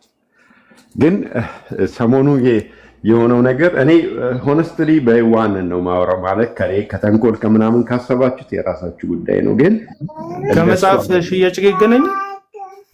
ኖ አይገናኝም። ርዕሱ የመጽሐፍ ሽያጭ ነው። አንዴ ወንድም ያረ ቆይ እንዳታጨልሉን በመድኃኒዓለም ቆይ እንዴ! አረ ወይ መጽሐፉን ካሸጥ ነው በኋላ አይሻልም? እኔ መቼ ግን እኔ ስታዩ በእናታችሁ ተው፣ ሆድ የሚብሳችሁ ሰዎች ተው። እኔ አሁን ያወራሁት ስለምንም አይደለም። በቃ ይሄ ልጅ ጎትቶ አስገባኝ እና እኔ እንትና እስቲ እንትን ስትይ ፋታ ስጡኝ። አሁን ሰሞኑ ምን የተፈጠረው ጉዳይ እኔ ደራሲው አይደለሁም እኮ ተሳታፊ ልሆን እችላለሁ ጉዳዩ ላይ እንጂ ጸሐፊው አይደለሁም። የጉዳዩ ምን እንደተፈጠረ እራሱ አላውቅም። አይደለ እኔ እኮ በእርሱ ላይ እኮ አቋርጧችሁ ሀሳብ የሚሰጥ ነው የመሰለኝ። ኧረ ተው እንተዛዘን። ኤኒዌይ ወንድማችን ኦኬ ፌር ሼክ እንትን ነው ወንድማችን ብሮዬ እንትን ለመጻፍ ሞክረ ወይስ የተጻፍክ ያለው መጽሐፍ ምናምን አለ? ኦኬ እኔ መጽሐፍ የጻፍኩ አይደለሁም፣ ግን ወደፊት ብጽፍ እንኳን አሁን እንዳልኩት ነው የማደርገው። ማለት መንፈስ ቅዱስ በቃ የሆነ ቦታ ላይ የመጽሐፍ ቅዱስን ክፍል በደንብ ካበራልኝና በቃ በደንብ ውስጤ ከሞላና ያንን እንድጽፍ ከገፋፋኝ እጽፈውና 10 ገጽ ይሁን 100 ገጽ ይሁን በየቀኑ ስራዬን እየሰራው ማታ እየተመሰጥኩ ቀን እረፍት በሚኖር ለምሳሌ አርብና እሁድ እረፍት ነኝ። አርብና እሁድ ቁጭ ብዬ እየጻፍኩ ስንትም ጊዜ ይፍጅ ከዛም በኋላ እጄ እንትን ጥሬውን በቃ በስክሪፕቶ የጻፍኩትን ይሄንን እዩትና ከዛም በኋላ ዲጂታል እናደርገው ብዬ የቤተክርስቲያን አባቶችን አማክራለሁ። ከዛም በኋላ ቤተክርስቲያን ገቢ ካላት ያንን ታሳትማለች። እንዴት ሪፕሊኬት አድርጌ ለህዝቡ እንትን ላድርግ የሚለውን እሷ ተስማማለች፣ ታመቻቻለች። ወይ አቂም ከሌላት ደግሞ አቂም ያላቸው ቤተክርስቲያን ጋር አንድ ላይ መታ ይሄ ነገር ይሄ ነው በደንብ አስተማሪ የሆነ ነገር አለውና እንዴት እናድርግ ብላ ተመካክራ ከአብያተ ክርስቲያናት ጋር ተስማምታ ያንን ዱፕሊኬት ማድረግ ካለባት ታደርጋለች። እኔ ብቻ ሄጄ መስጠት እንዴት አደርጋለሁ? እንዴት ለህዝቤ ላከፋፍል? ቤተክርስቲያን የራሷ ውሳኔ ክርስቲያን ራሱ ትርፍ ከሌለው እንደማትቀበል ታውቃለህ። መጽሐፍ ሪያሊቲውን እናውራ ብዬ ነው። ትርፍ ከሌለው እንደማትቀበል ታውቃለህ። የትኛው ቤተክርስቲያን የማንም እኮ መንገደኛ ጽሑፍም እኮ አትቀበልም እኮ እሱ ቤተክርስቲያኗ የምትጠየቅበት እኔ እኮ ተፈትኖ እንትን ያለ ሰው ጽሑፍ ነው የምትቀበለው እንጂ ቆይ አሁን አንተ ከዚህ በፊት የተመሰከረልህ ጸሐፊ ካልሆንክ የመጀመሪያ ስራህን ቤተክርስቲያን ወጪ ነው የምታወጣው። ገባ? ለትሙ ወጪ ታወጣለች። በመቶ ሺዎች የሚቆጠር ገንዘብ ታወጣለች። በስርጭቱን ከፍ እናድርገው ካሉ በሚሊዮን የሚቆጠር ብር ያወጣሉ። በሚሊዮን የሚቆጠር ብር አንተ ላይ ፈንድ ለማድረግ ቤተክርስቲያኗ አገልጋዮች አሏት። የወንጌል ስርጭት ቲም ይኖራታል። ሚሽነሪዎች ይኖሯታል። የምትከፍላቸው የቤት ኪራይ ሊኖራት ይችላል። የቤት ኪራይ እንኳን እሺ ትለፍ፣ ያንን ትለፍ እንበል። ወጪዎች አሉባቸው። አስተዳደራዊ ወጪዎች አሏቸው። የአገልግሎት ወጪዎች አሏቸው። ገባ? ከመድረክ ፕሮግራም ጀምሮ ማለት ነው። እዚህ ከዛ ላይ ብድግ አድርገው የአንተ መጽሐፍ ላይ ፈንድ ለማድረግ ገንዘቡን ቢሰሩበት ነው የሚሻላቸው። ቤተክርስቲያን ወጣቶቻቸው ላይ ኢንቨስት ቢያደርጉ፣ ቲኔጀር ቲሞቻቸውን እንትን ቫኬሽን ልከው ቢያስተምሩ ክረምቱን። ገባ? ብዙ ውጭ አለባቸው ቤተክርስቲያኖች እና በዛ የማይሰራልኝ ከሆነ ስፖንሰር እፈልጋለሁ። ሶሪ እኔ እንትን አልኩኝ መሰለኝ ኢንተርፕት አደረኩኝ። አላረከኝ። ኦኬ እንደዛ ከሆነ እኔ ከቤተክርስቲያን ያለው ስፖንሰር ትፈልጋለህ? ጽፈህ ለምን ዝም ብለህ አትተውም? አንተ ለምን ስፖንሰር ትፈልጋለህ? እኔ እኮ አይደለም ስፖንሰር ለምን ትፈልጋለህ? እኔ እኮ በራሴ እንትን ተነሳሽነት አይደለም የምጽፈው፣ ወይ ደግሞ የሆነ ነገር ግብ አድርጌ መንፈስ ቅዱስ ነው ያጻፈው። በቃ ጽፈህ ለምን ስፖንሰሩስ ለምን ወጪ ያወጣል? አንተ መጽሐፍ ለምን ያወጣል? ስፖንሰሩ ለምን ያወጣል? ስፖንሰሩ የሚያወጣበት ምክንያት መጽሐፉን ለማሳተም ነው። እሺ ስፖንሰሩ መጽሐፉን ስፖንሰር ካደረገ በኋላ ትርፍ ያገኛል። መጽሐፉን ጽፈህ እየሰራ ቀን ትሰራ። መጽሐፉን ጽፈህ ጨረስካ? ቀን እየሰራ የማተሚያ ብር እስኪሞላልህ ድረስ ጠብቅ። ከዛ በኋላ አሳትመህ በነፃ አታድልም እኮ። ስፖንሰር ካገኘው ያንን አሳትመህ እኔ አንድ በጣም የምገረምበትን ነገር ልንገርህ። ገጥሞኝ ያውቃል? ክፍለ ሀገር ምናምን ስትሄድ እዚህ አዋሳ አርባ ምንጭ፣ ወላይታ፣ ሌላም ከተሞች ላይ ስትሄድ መጽሐፍ እንደዚህ አስተኝተው የሚጽፉ ሰው የሚሸጡ ሰዎች አሉና እና በነፃ የተሰጠ የሚባለው መጽሐፍ ቅዱስ ታውቀዋለህ ሲሶ? በነፃ የተሰጠ ጌዲዮን እሱን መጽሐፍ በገንዘብ ይሸጡላል ሰዎች። አሁን አንተ ጠቃሚ መጽሐፍ ጽፈህ እንደው ገንዘቡ ኖሮ በነፃ እንኳን ብታድለሰው አንተ በነፃ የሰጥከውን ሰዎች ይሸጡታል። እኔ አልጠየቅበትማ። እኔ እኮ እያልኩ ያለው እኔ ራሴን አድናለሁ። አሁን አንተ ችግር ይኸውልህ አላሰብክበትም። ሐሳቡን ይዘህ ስትመጣ አላሰብክበትም። አንድ ስፖንሰር አንተን ስፖንሰር ለማድረግ ምንድነው ጥቅሙ ለሰውየው? በጣም ጥሩ። እኔ ስፖንሰር ስልህ እኮ የሆነ ድርጅቱን አስተዋውቀለት ተጠቅሞ የምጠቅመኝ አይደለም። ለቤተክርስቲያን ቁጭት ያላቸው ሰዎች አሉ፣ ባለሀብት የሆኑ እንደው ቤተክርስቲያን ሙሉ በሙሉ ሰርቶ ያሉ ምን ባለሀብት ሆኖ ቁጭት ካለበት የሚቀጥለውን ሀብቱን የመጨመር ቁጭት ነው እንጂ ምንም የለም። ዝም ብለህ ነው መሬት ለኛ ማናቃ ምንም የሉም ቁጭት ያላቸው። እኔ ኪቦርድ ሰጥቶ የሚሰጡ አውቃለሁ። በጣም ብዙ ሚሊዮን የታወቀ እኮ ነው። ይልክ ባለሀብት እኮ ኪቦርድ ሲሰጥ ምስጋና ከመድረክ ላይ ያገኛል። ገባ? ቤተክርስቲያን ላይ ስትሄድ የኦርቶዶክስ እንኳን ትልልቅ ቤተክርስቲያን ላይ ከአቶ ከሌና ከእንትን ከሌ የተበረከተ የሚል ትልልቅ በሮች ታያለ። ያንን ስም ይፈልጉታል ባለሀብት ሰዎች ሲሰጡ። አንዳንድ ቅን ሰዎች ይኖሩ ይሆናል አላቅም፣ በስውር የሚያደርጉ በስውር የሚሰጡ ሊኖሩ ይችላሉ። እነሱን ክሬዲት አልወስድባቸው። ግን ስሙ የማይመሰገን መድረክ ላይ በንስሐ ስሙ አባቶቹ የማይባርኩት እንትና ይሄን ሰጠ የንስሐ ስሙ ተጠርቶ አሊያም የገዛ ስሙ ተጠርቶ የማይመሰገንበት ቦታ ላይ አይሰጥም።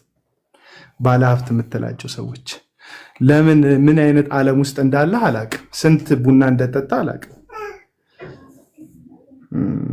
ዛሬ ያው የጻፍኩት እንትን የእግዚአብሔር ፍቃድ ከሆነ ስፖንሰር ይገኛል፣ ይታተማል፣ ቤተክርስቲያን ታከፋፍላለች። ስፖንሰር ትፈልጋለህ? እኔ አልገባኝ እኮ። እስቲ አንተ እንድጠይቅ ለምን ስፖንሰር ትፈልጋለህ? መጽሐፉን ጊዜ ወስደህ እንደፈለክ ማለትም ብሩን ለምን አንተ አትፈልግም? ሞያለ ከተንተነ ለምን ማተሚያን ብር ለምን አትፈልግም? ብሩን ካገኘው እሰየው። ብሩን በቂ ብር ያንን አሳትሞ ለቤተክርስቲያን መስጠት ይችላል። ብሩን ካገኘ አንተ ስራ ነው የምትሰራበት። መጽሐፍ ጽፍ የምን መጽሐፍ ነው? ብሩን ካገኘ ስራ ነው የምትሰራበት። አንተ ጥሩ የስራ ሐሳብ ነው ያለ። እንደው እነዚህ ሰዎች ለምን አልሰሩም ብለህ ነው የምታስበው። ስለዚህ አንተ ጥሩ ልብህ ስራ ላይ ነው። እኔ የተገለጠልኝ ነገር ስራ በርታ፣ ብሩን ካገኘው አላለ። የ60 ሚሊዮኑን ብር እንደኔ ሞክረን ያጣው እንዴ ሎተሪ የ60 ሚሊዮኑ ኦኬ። አትረዱኝም። አይ ቲንክ በቃ ምንም ብሩ ካገኘው እሰየዋል አለ።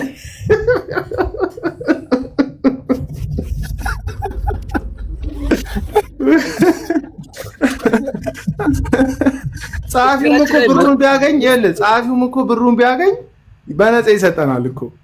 በነፃ ያልሰጠን በዛ በመጽሐፉ በኩል ብሩን ለማግኘት ነው። መጽሐፉን ከማሳተሙ በፊት ግን ብሩን ቢያገኝ በነፃ ይሰጠናል፣ ብሩ ከተገኘ ማለት ነው።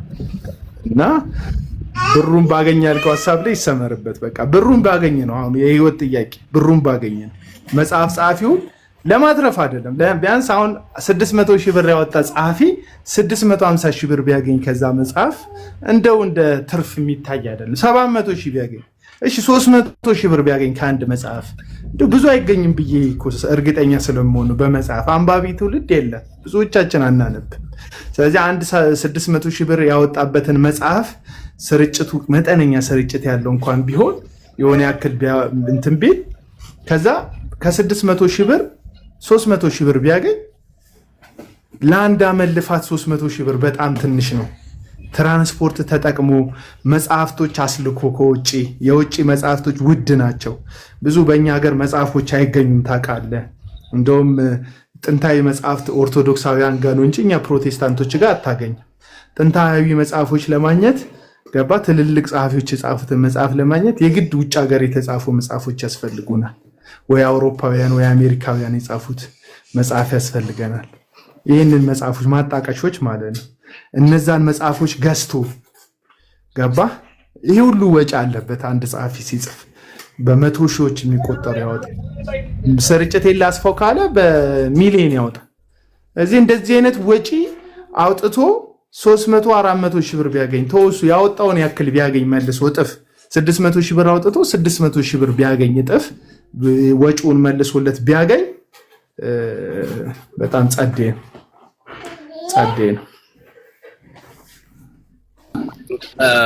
ያው እንግዲህ አሁን ምንም ልትረዱኝ አልፈለጋችሁም። ምክንያቱም አሁን እኔ እኮ ብዙ ገቢ አገኘ አላገኘ አይደለም። ምን መሰለህ ወንድማችን፣ እውነትን እኮ ነው ልንረዳ አልፈለግንም። አንተኛ ልትረዳ እንዳልፈለግ ሁሉ እኛም አንተ ልንረዳ አልፈለግንም። እንደውም እኔ ቢሆን እኔ ማምነውን ነገር ልንገርህ። ኢቭን አሁን ብዙ ጊዜ ካየ ጸሐፊዎች እየጠፉ ነው። የበለጠ ከስራ ሁሉ ከባዱና አርካሚ ስራው መጽሐፍ ነው። እነሱ የበለጠ እንዲጽፉ እንዲበረታቱ ይህን መጽሐፍ ጽፈው ሌላ ደግሞ የሚቀጥለው የተሻለ መጽሐፍ እንዲጽፉ እንደውም የበለጠ ነገር ቢደረግላቸው ደስ ይለናል። አንተም እንደው ማሰብ ያለብህ እሱን ነው። ምክንያቱም መጽሐፍ አንድ ዕቃ ገዝቶ የመሸጥ ያክል ነገር አይደለም። እንቅልፍን ጊዜ ቅድም አቤላ ሲናገር ሰምታል። እንግዲህ ራሳቸውን ጥለው ጎብጠው እንቅልፋቸውን ሰውተው ብዙ ነገር አድርገው በጻፉት መጽሐፍ እነዚህ ሰዎች መጽሐፋቸውን ለምን ጻፉ ለምን ሸጡ ብለህ እንደ ዘይት ሻጭ እኩል ቆጥረ መከራከር እኔ ተምሮ አንተ በትምህርት ቤት እንዳለፈ ሰው እንደው ይቅርታ አድርግልኝ ከተማረ ሰው እኔ ማንም የተማረ ሰው ቢመጣ ከተማረ ሰው የሚጠበቅ ነገር አይደለም እያነሳ ያለው ነገር። በትምህርት ቤት ያለፈ ሰው እንደዚህ አይነት ነገር አያነሳም። እስፔሻሊ በኮሌጅና በቋያ እየሰማሁ ነበር እኮ እኛም እናወራ በዩኒቨርሲቲና በኮሌጅ ያለፈ ሰው መጽሐፍ ምን ያክል አርካሚና ከባድ ስራ እንደሆነ የሚያውቅ ሰው ለምን ጸሐፊዎች ተጠቀሙ ለምን መጽሐፋቸውን ሸጡ ብሎ እኔ ለመጀመሪያ ጊዜ እንደዚህ አይነት ሙግት ድሮ ዘማሪዎች ላይ ለምንድን ነው መዝሙራቸው የሚሸጡት ይባል ነበር። አሁን ደግሞ ጸሐፊዎች ራሱ ለምንድን ነው የሚሸጡት የሚባል ነገር መጣ እና ካንተ እንዲያው ተምሮ በትምህርት ቤት ካለፈ ሰው የሚጠበቅ ነገር አይደለም። እንግዲህ ብሰማንና ሐሳብን ብቀይር ደስ ይለኛል። ግን አንተ ላለመቀየር ደምድም የመጣ ሰው ስለሆንክ ኦሬዲ አልተረዳችሁኝም እያልኩ ስለሆነ ከቅድም ጀምሮ በዚሁ ብናበቃ አሪፍ ነው። በዚሁ ብንጨርሰው ወንድማችን ምን ይመስላል? በቃ ችግር የለውም። እኔ ቢብሊካሊቲውን ብታረጋግጡልኝ እኮ እኔ ብዙም አልከራከርም። ማለት ቢብሊካል ነው የኔ ጥያቄ እኮ ለምን እንደዚህ ሆነ አይደለም። ወይ ደግሞ እነዛ ሰዎች እኮ ሚሊየንስ ብከፈላቸው እኮ እኔ ቅር አይለኝም። ለፍቷል መጽሐፍ ቅዱስ ላይ መጽሐፍ ቅዱስ 66ቱ ከተጠረዘ በኋላ ካለቀ በኋላ መጽሐፍ የጻፈ አለ። መጽሐፍ የጻፈ ብዙ ሰው አለ። መጽሐፍ ቅዱስን አይደለም እንግዲህ እኮ መጽሐፍ ቢብሊካል ነው መጽሐፍ እስቲ መጽሐፉ እንትን ከአረበናታው ማለት አይደለም የተረዳውን ነገር ጥምቀትና ምናምን እኮ አረኮ ክርክሩን እኮ ቢብሊካል ከሱ የሚጠቅሰው በነፃ የተሰጣቸውን በነፃ ስጡ የሚለው ቃል ምንም ይፈርት ለሌለው መለኮታዊ ለሆነ ተአምራት መለኮታዊ ለሆነ ፈውስ ኢየሱስ ነው ሲልካቸው በነፃ የተቀበላችሁትን በነፃ ስጡ እንዲሁ የተቀበላችሁትን እንዲሁ ስጡ ያላቸው ፈውስን ተአምራትን ድንቅን በነፃ የሰጣችሁትን አሁን የዘይትን ብልቃጥ ሽያጭን ስናነሳ ይሄን ጥቅስ የምንጠቅሰው እነሱም ከፈውስ ጋር አያይዞት ከተአምራት ጋር አያይዞት ስለሚሸጡትም እንደዛም ስለሆነ ነው አጀንዳው። መጽሐፍ ግን አሁን አንተ የምትለው ሐሳብ ላይ የሚካተት አይደለም። አንደኛ መጽሐፍ በነፃ የተሰጠው አይደለም ለሰውየው ያን መጽሐፍ ለመጻፍ ትምህርት ቤት ገብቶ ተምሯል። ሌሎች ሌላ ትምህርት ሲያጠኑ እሱ ቴዎሎጂን አጥንቷል። ከዛ በኋላ ደግሞ ታይሙን መስዋዕት አድርጓል። ለምሳሌ የፈውስ ስጦታ የተአምር መስዋዕትነት የለበትም።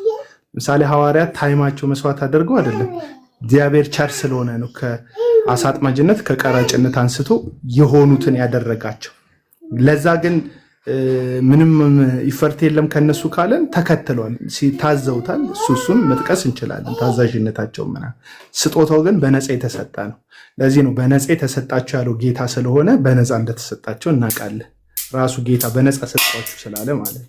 ስለዚህ እንዲሁ ስጡ፣ በከንቱ ስጡ ብሎ ተናግሯል። አታስከፍሉ። ለዚህም ደግሞ ሐዋርያት ሥራ ምዕራፍ 8 ላይ ገንዘብ ልስጣችሁና እኔም እጄን የምጭንበት ሰው መንፈስ ቅዱስን ይሞላ ሲል የእግዚአብሔርን ስጦታ በገንዘብ መግዛት ፈለክ ብለው መንፈስ ቅዱስ እጅ በመጫን የሚገኘውን የመንፈስ ቅዱስ ስጦታ ሊቀበል ሲል ሲቃወሙ ታያለ፣ ሐዋርያት ማለት ነው፣ ሐዋርያ ቅዱስ ጴጥሮስ። ስለዚህ ይሄ የተሰመረበት የእግዚአብሔር ቃል ሐሳብ ነው። ወረቀት በነፃ የተሰጠ አይደለም። አባ ከዛፍነት ጀምሮ ተሰርቶ እኛ እጅ የሚገባ ለእጅ የሚለሰልስ የሚተጣጠፍ ወረቀት እስኪሆን ድረስ ፕሮሰስ አለው፣ ዋጋ አለው። በካምፓኒዎች በኩል የሚያልፍ ነው። በትልልቅ ድርጅቶች ከተራ ዛፍ ቆራጭ ጀምሮ መኪናም ላይ ዛፎቹን የሚጭን በዛ ውስጥ ደግሞ በማሽኖች አለስልሶ ምናምን አድርጎ ወረቀት የሚያደርገው የተለያየ አይነት ኬሚካል የሚጠቀሙ ብዙ አይነት ፕሮሰሶች ውስጥ አልፎ ነው የሚመጣው። ያ ነው የሚሸጥልህ ያለው። አሁን የጻፈውን ጽሑፍ ብቻ ሳይሆን የሚሸጥልህ ሰውየው ገባ፣ ጊዜውን መስዋዕትነቱን የሚሸጥልህ ገባ፣ ጊዜው እና ይህ በነፃ የተሰጠ የሚለውን ሀሳብ ጋር ውድቅ ነው። በነፃ የተሰጠ አይደለም። አንድ ጸሐፊ ሲጽፍ ጊዜውን መስዋዕት አድርጓል፣ እውቀቱን መስዋዕት አድርጓል።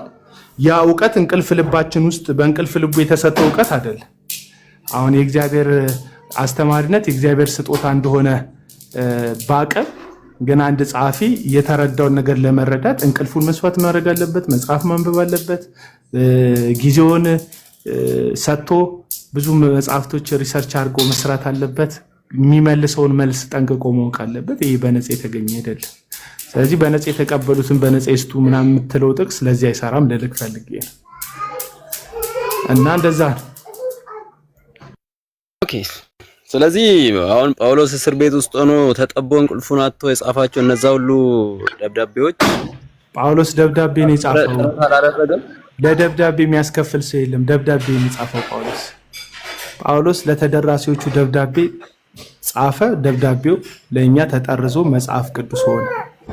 የመንፈስ ቅዱስ ሐሳብ ፕላን ዘመን የሚሻገር መልእክት በሐዋርያት ልብ ውስጥ ስለተቀመጠ ማለት ነው። አሁን የሚጽፉት ሰዎች ደብዳቤ አይደለም እየጻፉልን ያለ ለአቶ ከሌ ወይም ለእንትን ቤተክርስቲያን ብለው አይደለም እየጻፉልን ያለው ለአጠቃላይ ማህበረሰቡ ነው። ማንም ሰው ከገበያ ወስዶ ሐሳባቸው መተቸት ይችላል፣ ማጣጣል ይችላል፣ ቻሌንጅ ማድረግ ይችላል። እና ኤኒዌይ በቃ በእናንተ መረዳት መጽሐፍን ከመጽሐፍ ቅዱስ ሌላ መጽሐፍ ላይ ገልብጦ በራሱ አንደርስታንዲንግ ሰው ቢሸጥ ቢብሊካል ነው ወይ ደግሞ ምንም ኃጢአት የለውም።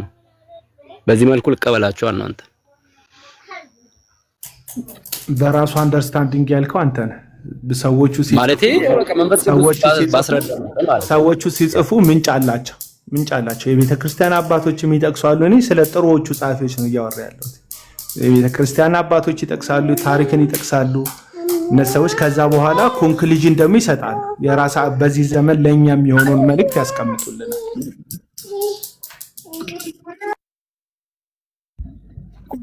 ጥያቄ ልጠይቅ ወንድማችን፣ መንፈሳዊ መጽሐፍ በገንዘብ በመግዛት ትጸጸታለህ? እንደ ኃጢአት ነው ብለህ ታስባለህ? መንፈሳዊ መጽሐፍ በገንዘብ በመግዛት መንፈሳዊ መጽሐፍን በገንዘብ መግዛትን እንትን ማለት ሳይሆን ያ የጻፈው ሰዎች ለቤተ ክርስቲያን ይሁን ለምንም ይሁን በምንም ምክንያት መንፈሳዊ መጽሐፍን በገንዘብ በመግዛት ትጸጸታለህ? ኃጢአት ነው ብለህ ታስባለህ? በገንዘብ መግዛት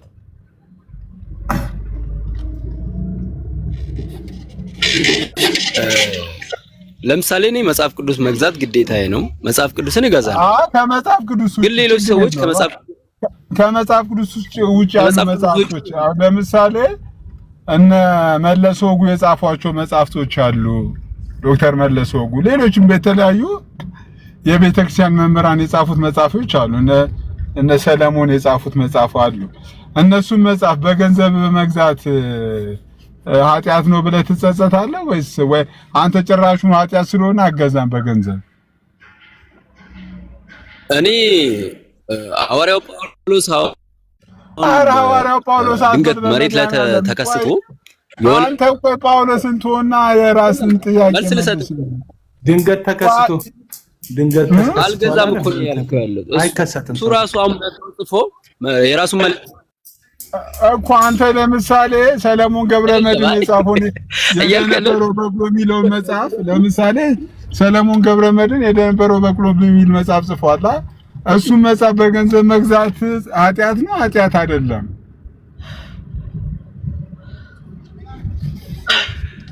እኔ ማንኛውም መጽሐፍ ማንም ብጽፍ ከነበሩትም ቅዱሳን ይሁን አሁንም ካሉ ቅዱሳን አንድ ሰው መጽሐፍ ጽፎ ከመጽሐፍ ቅዱስ የተረዳውን ጽፎ ቢያመጣልኝና ግዛ ብለኝ አልቀበለውም፣ አልገዛውም፣ አላደርገውም።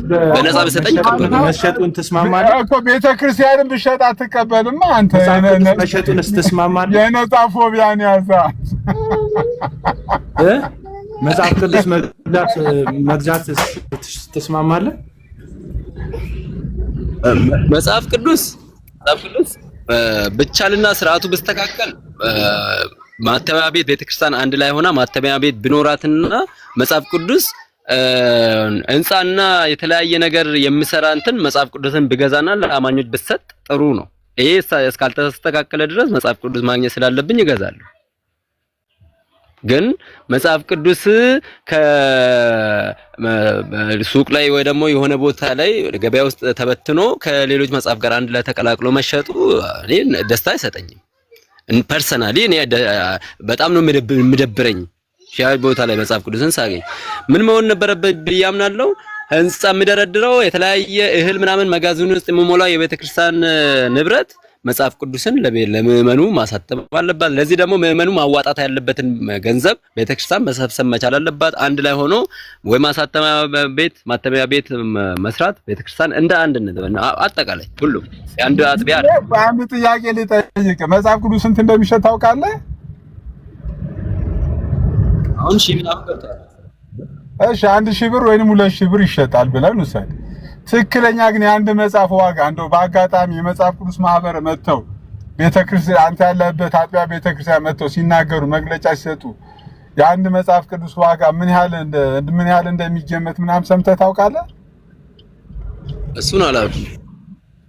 አሁን አንተ ራሱ ከሄደህ እኮ ብዙ ነገሮችን ልክ እንደ እንትን ማጥናትና መማር አለብህ። ኢቭን እኛ እጅ ላይ የሚደርሰው የመጽሐፍ ቅዱስ 1000 እና 2000 የምንገዛው ብዙዎች ስፖንሰር አድርገው ድጎማ አድርገው እንጂ የመጽሐፉ ሪል ዋጋ 1000 ነው አይደለም። ቤተክርስቲያን ስልክ ገብቶብኝ ነው ንገረኝ። ስንትም ይሁን የማይቻል ነገር የለም። አንተ በነፃ አፕሊኬሽን አለ። በነፃ አፕሊኬሽኑንም በነፃ ስታወርድ ምንድነው የምታደርገው መሰለ? በነፃ ባልገዛው ስልክ ላይ የምታወርድ እሱም እኮ ዳታ ይበላል። አሁን ለራስን ለማጥፋት ራሱ ሰዎች መርዝ ምናምን ይገዛሉ፣ ከፎቅ ላይ ይወድቃሉ፣ አትሊስት ሊፍት ይጠቀማሉ፣ አሊያም ደግሞ ይገዛሉ። ሰው ለመኖር ራሱን ለማበልጸግ ራሱን ለመለወጥ አይምሮውን ጠንካራ ለማድረግ ጂም ቤት ይገባል። ሰው ጂም ቤት ገብቶ ብረት ያነሳል። ምክንያቱም የተደበቀ ጡንቻዎቹን ለማውጣት ለማፈርጠም፣ ሰውነቱን ሼፕ ጤናውን ለመጠበቅ። እነዚህ ወጪዎች አሁን እንደ ወጪ የሚቆጠሩ አይደለም። መጽሐፍ የሚያነብሰው የአይምሮ ጂምናስቲክ ውስጥ ነው የሚገባው። ገባ? ጠንካራ አስተሳሰብ እንዲኖረው፣ ለሙግቶች ብቁ እንዲሆን፣ ለህይወት ጥያቄዎቹ መልስ እንዲመልስ ነው። ለራሱ ህይወት ጥያቄዎችና ለዛ ነገር ኮስት ብትደረግ እኔ ኃጢአት ነው ብዬ አላስብም፣ ኮስት መደረጉን ማለት ነው። ምክንያቱም ሰው ለሚታየው ሰውነቱ ያን ያህል ወጪ ካደረገ ሰውነቱን ገቨርን ለሚያደርግ አንገቱ ላይ ላለ ከሁሉ ለሚበልጥ የአእምሮ የአካል ክፍሉ ጭንቅላቱ ኢንቨስት ማድረግ አለበት ብዬ አስባለሁ። ራሰ በረሃ እንዳልሆንክ ወይም መላጣ እንዳልሆንክ በመገመት ጸጉር እንዳለ በማሰብ የጸጉር ራሱ ስንት እናወጣለን ጭንቅላታችን ላይ ያለ ፈቃዳችን ለበቀለብን ነገር ማለት ነው። በቃ ጸጉር ቤት በወርም ቢሆን በ15 ቀን ገብተክ 200 300 ከዛም በላይ የቀንጦቹ ጋር ከሄድክ ደግሞ ከ1000 ብር በላይ እስከ ጺም ምናምን ተሰርተ ትወጣለህ። ይሄ እንግዲህ ለውጫዊ ነገራችን ኢንቨስት የምናደርጋቸው ወጪዎችን የሚጠቀለል ነው። ውስጣዊ ውበትን ለመጠበቅ ውስጣዊ ጥንካሬ ለመጠበቅ ሰው ኢንቨስት ማድረግ አለበት ብዬ አስባለሁ። ለመጽሐፍ ስናወጣ ለውስጣዊ ውበታችን ወጪ እያወጣን ያለ ነው። በዚህ አንባቢና ንባብ በሞተበት ባህል ላይ እንዳንተ አይነት ጸሐፊዎችን የሚገሉ አንባቢዎችን የሚገሉ ሀሳቦች ይዘው የሚመጡ ሰዎች እኔ በጄኖሳይድ መጠየቅ አለባቸው ብዬ ነው የማስበው። ሀሳብ ራሱ የሚያሳስር ነው መሆን ያለበት ብዬ ነው የማስበው። እኔ በነፃ ሲሰጥ ያየሁት ሞት ወይንስ ህይወት የሚለው ነው። እሱም ግማሹን እያስፈራራክ የምታነቦት ትራክተር ያው እንትን ዳንጀር ነገር ስላለበት ማለት ነው። እና በነፃ ምንም ነገር የለም። መንግስት ራሱ ህገ መንግስቱን አሳትሞ ይሸጣል። ሰዎች ህገ መንግስቱን እንግዲህ እንዲጠበቅለት ፈልገው ነው መንግስት የሚያወጣው፣ ግን ህገ መንግስት አትሞ የሚሸጥበት እውነት ነው ያለው። ህገ መንግስት ማንበብ ከፈለግ ገዝተህ ነው የምታነበውና በዚህ ያክል ደረጃ የሚያጨቃጭቅ ስለሆነ አይደለም። እንደው እንዳንተ አይነት ሐሳብ ያላቸው አንድ ሰው ቢኖር ጥሩ ነው። እኔ ቀደም ነግሬያቸዋለሁ እታደገዋለሁ ብዬ ልጅ ሊያጣፋኝ ነው እያልኩ ነበር ኮሜንት ላይ። እስማም የበላዋትን ቁርሴን አተነንካት። ለዚህ ራሱ ወጪ አውጥቻለሁ።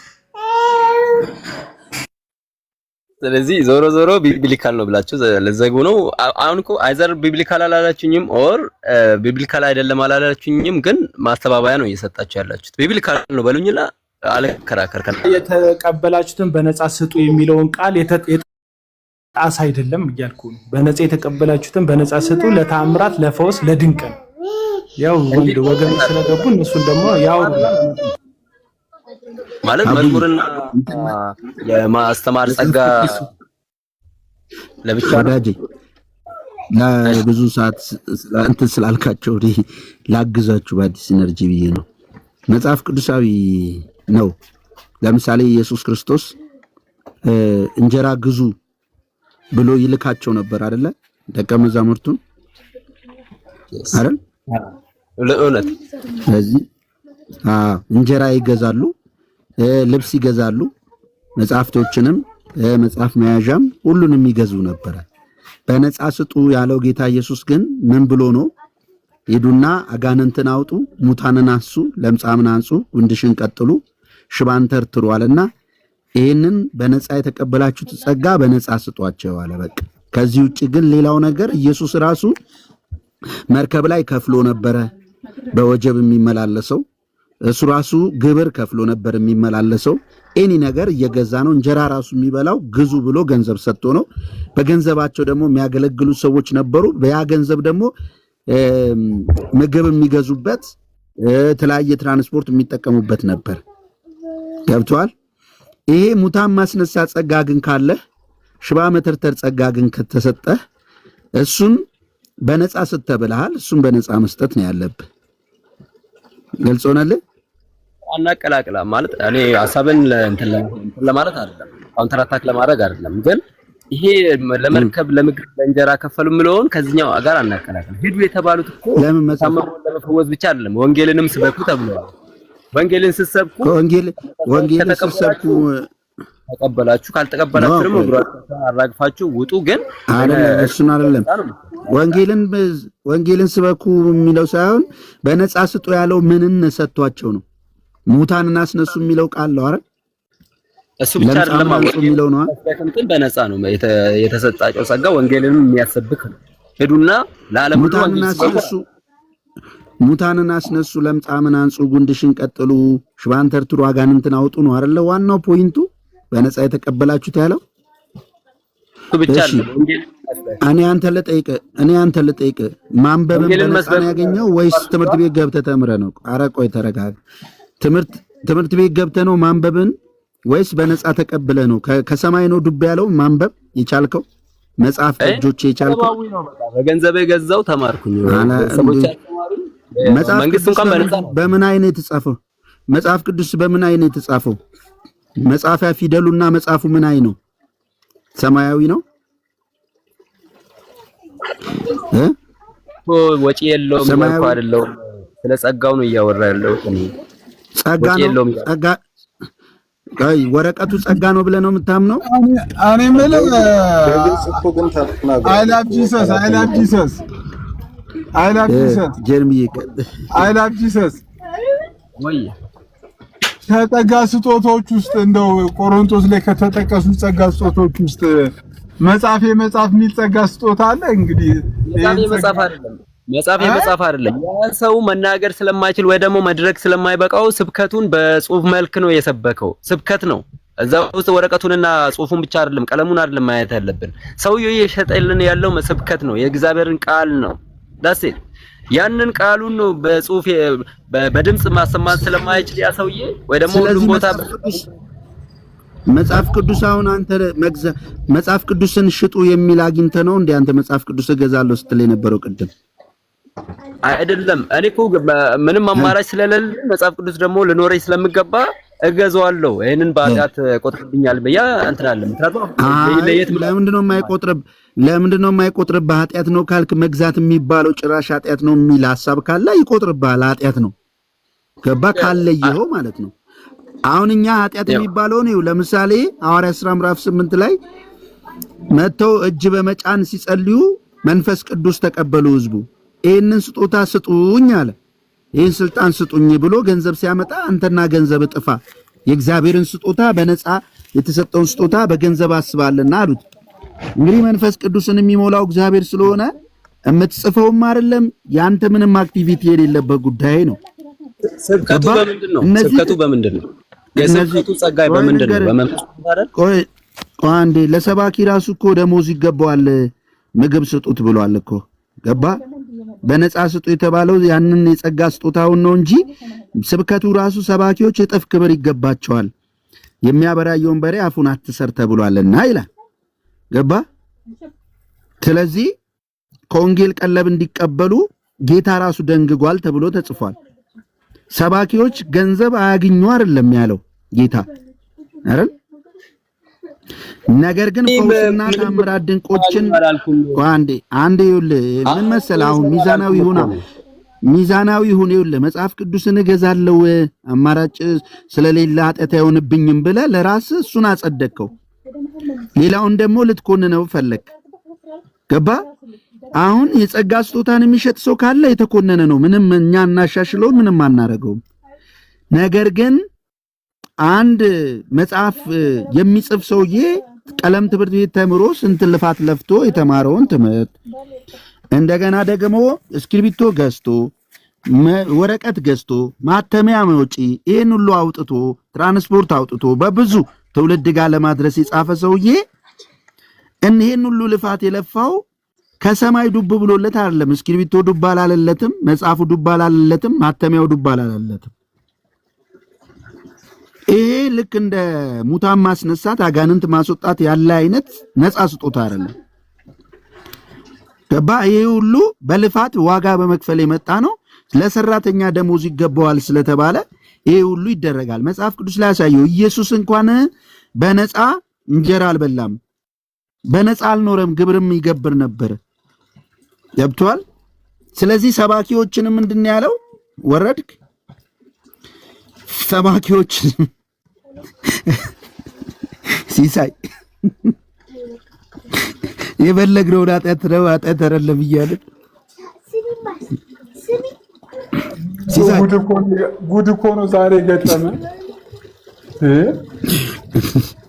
መጽሐፍ ቅዱስን መግዛት ግድ ሆኖብኝ ነው እንጂ ኃጢአት ነው የሚል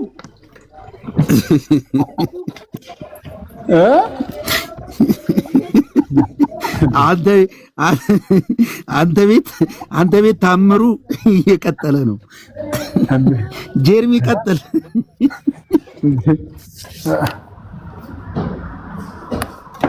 እንዴት ናችሁ? አይ ተናግሯለሁ አልተረዳችሁትም እንጂ ሲስ የሆነ ሰዓት እኮ ምን አለ መሰለኝ ቤተክርስቲያን ገንዘብ ይሰብሰብ ይዋጣና መጽሐፉን በነፃ አሳትማ በነፃ ትስጠን ብለዋል። ጀስት ገንዘብ ማውጣት ነው እንጂ የማይፈልገው እኛ ካዋጣንና በነፃ ከታተመ እሱ ይመችዋል። አንተ የነፃ ፎቢያ እኮ ነው። በነፃ ማለት ነው።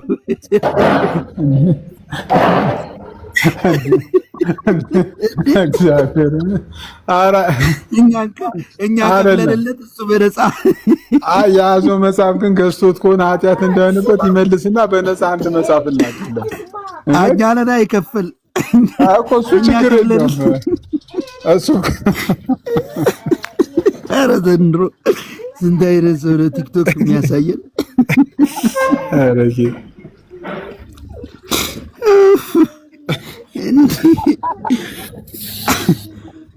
ተአምር እኮ ነው። ተማም ተዘግቶብኝ ነው። ዳታ ዘግቶብኝ ትጽፋለህ። በነፃ ነው የጻፈው። ዳታ ምናስገባለን ላክልን።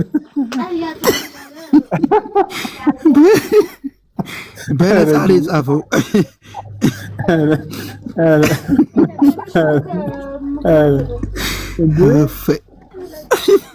ግድ ሆኖብኝ ነው አለ እኮ መጽሐፉ ራሱ ግድ ሆኖብኝ ነው አለ መጽሐፍ ቅዱሱ ራሱ እንጂ ሰባ ትራንስፖርት ውስጥ ገብቶ አልከፍልም ምን ነው ሲባል በነፃ ነው።